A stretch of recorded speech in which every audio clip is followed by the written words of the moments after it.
congratulations on this. I think it tackled this topic. Meet Me Where I Am tackled this topic very amazingly. Uh, why did you decide to make this? Why did you decide to not just include one viewpoint, but tackle it from several different ones? That's a good question. I um, well, we were originally contacted by a nonprofit organization called the NK Foundation. The founder's son was tragically killed in 2018. In fact, the anniversary of his passing is coming up in just a day or so. And we wanted to let people know what grievers go through, and it was important to me, doing as a filmmaker, to show audiences that this is a universal experience. Mhm. And so we were fortunate enough to get people from different backgrounds, people with different experiences, to show that no matter who you are or where you came from, we all experience a version of grief, a version of loss in our lives. And in fact, we're actually more connected than we think we are through grief. Definitely, and I think I may get this quote wrong, but somebody says in the film, grief is like temperature, or Yes, yes. Anthony Rapp says that he's actually quoting his brother who is a playwright, Mhm. his brother Adam Rapp, who had written a play, and he says, "Grief does not expire like a candle or a beacon on a lighthouse. It simply changes temperature." Yeah. And he says he knows that to be true.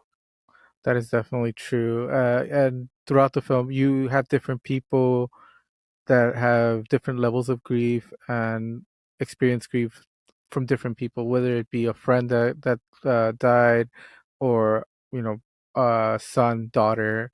Why? Well, first of all, how did you get all these people to be so open during the filming process, and why did you decide to go after these people? Mm. Well, one thing I noticed was a lot of people who have suffered a grief experience uh, are oftentimes very open to talking about it, Mhm. and that's something I learned very much through the process of this film, is that a lot of people are just looking for a place for their grief to be witnessed. And it's kind of us as a society that thinks, oh, I didn't want to bring it up, I didn't want to make you more sad. And in fact, they actually really want to talk about it many many times. And so, um and then there were some people that hadn't really ever talked about it until they sat down with me for filming. And so it was important for me to have a very safe, comfortable space for them to be, because it can kind of get uncomfortable if there's a camera on you. And so I tried the best I could, um, with my teammates, to just have it be like we were just sitting in your living room and having a conversation. um, but many times, yeah, people would be a little bit nervous at first and then end up opening up to me, and I appreciated that greatly, because I think we're going to help a lot of people with these stories. Definitely, and I think that speaks a lot to you as the documentarian and your crew. What is it that you did differently to kind of gain that trust, to make sure people felt comfortable? Mm. We didn't, sometimes if you're on the set of like a narrative feature, everyone's kind of yelling sometimes, like, okay, everyone, all right, and action, and here we go, we're rolling on a bell. And so, being that it's a documentary, uh we didn't have all those moving parts. We didn't have to. And so it was nice that we could kind of have a sort of calm, minimal set where I could just start having a conversation with people. And many times we didn't, you know, even know when we started rolling, which was kind of nice, because we were able to get comfortable in our conversation, and sort of forget that the camera was there and that we were lit and being recorded. So it was just kind of about creating that space to where we felt like we actually were not on camera at all. Definitely, and for me as an audience member, it it was very heavy at certain points hearing these stories. How did the journey of making this affect you? How were you impacted by hearing so many different points of view on grieving and who they were grieving for. Hmm. It was an interesting experience for me making it. I somehow managed to sit with them in these interviews, but it was oftentimes afterwards, maybe later that evening. I'd be getting ready for bed and I would remember some of the things that people were telling me during the interviews that day. And it would hit me really hard. Um, and it was really tough. A lot of emotions came up. And of course, I think it's natural too to like combine your own personal experience with some of these other experiences, which is validating in a sense too, because you feel not so alone in your experience.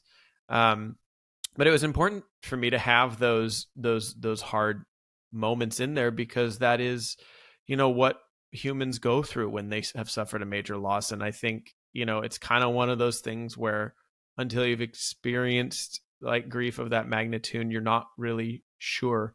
And so, but as I said before, we all do experience it at some point, and it changes as we move forward too.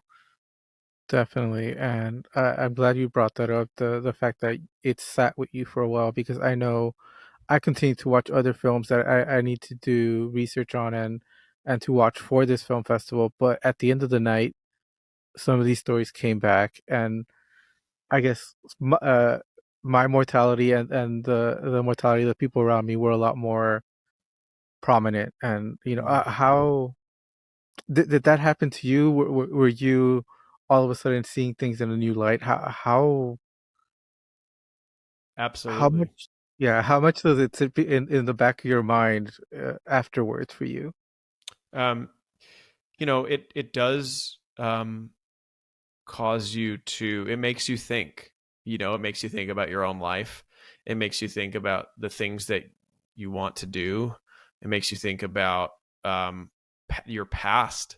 Hmm. I thought about my past, about how, oh, maybe that's what I was experiencing, or maybe that's what that person was going through, and maybe I didn't know how to be for them then, but maybe I know how to be there for them now, or be there for somebody moving forward. And to me, that's kind of what it's all about, is just getting more comfortable with just being there for our Hmm. friends, for our loved ones, no matter what the loss is.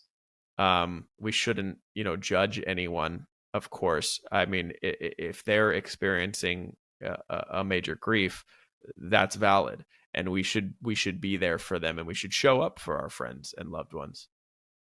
Definitely. And you guys go into the 5 steps of grieving, which I hear a lot, but the thing that stood out in this documentary is the fact that you address all of them. Like it Hmm. might go from one to two, but then they might come back to one. It might go from one to three, then come back to two. Hmm. How important was it for you to have this not just be telling of stories, but kind of like a guideline of not everybody's going to go through this the same exact way? Right. That was very important to me. I mean, I felt like I would be remiss if I didn't talk about the 5 stages of grief. And it was important for me to explain that in the film, that, it's not linear, Mhm. and you may jump around through them, and they're not a prescription. It's not like you go through them and then you're magically healed. It doesn't work that way. And so I think it's, there's a tremendous like misunderstanding about them, and I hope that we do a good job at explaining what their original intention is, and how they can be used. Definitely. And I really appreciated the fact that you mentioned, much like most mental illnesses, grieving is not, like you said, there is no cure for it. It's something you address every single day. And I think it's something that people don't think about. Like you don't just grieve for, let's say, 5 months because a person passed away, but Right. they're still dead. You still remember that. Thank you for that, because I think that's something people don't consider. But for you, at what point did you decide this was an important topic that should be addressed? It's funny. I kind of have this joke that I made up during filming, which was you call into work and you say, "My grandmother just died," and your manager says, "I'm sorry to hear that. Will you be there on Monday?" you know, are you coming in on Monday? And it's like, because oftentimes other people think that their death already happened, Mm-hmm. that therefore it's no longer an issue, and that maybe it was just an issue when it happened and when you went to the funeral. And sometimes we don't realize that that stays with us forever. You Mm-hmm. know, a loved one's passing stays with us forever. And so it was very important for me to get that message across without, without shame or blame on anyone. It's just like, maybe this is how certain things have been done in the past, but I think we can do a little bit better as we move forward. Definitely. And, grieving is such a heavy topic. Uh, what boundaries or what did you put in line for you so you can treat it very respectfully as you guys did in the documentary? Was there anything you guys didn't want to touch upon? Is there anything that, just you wouldn't cross the barrier at that point? Yeah, I mean, there are obviously certain hot button issues in our society, um, that you can turn on any news channel and hear about. It was important for me to not have some of those things in the Mhm, film, because I didn't want people to feel like they were either in this group or mhm, this group. I wanted us to feel that we were all connected as humans on this earth, having a shared experience. And if we could, my goal is that if we can acknowledge that, maybe we're a little more connected than we think through something that we all experience, no matter where we come from, no matter what our background is, then maybe we can get a little bit better at this thing yeah, we're doing and be a little bit nicer to one another. definitely. I think you accomplished that. Congratulations on this film. It is a fantastic documentary. It definitely made me feel like we are a lot more connected than we think we are, and with a little bit more community, we could do such a better thing in this society. So, thank you very much for this film. Congratulations, and thank you very much for your time. Thank you. I appreciate that. Thank you very much.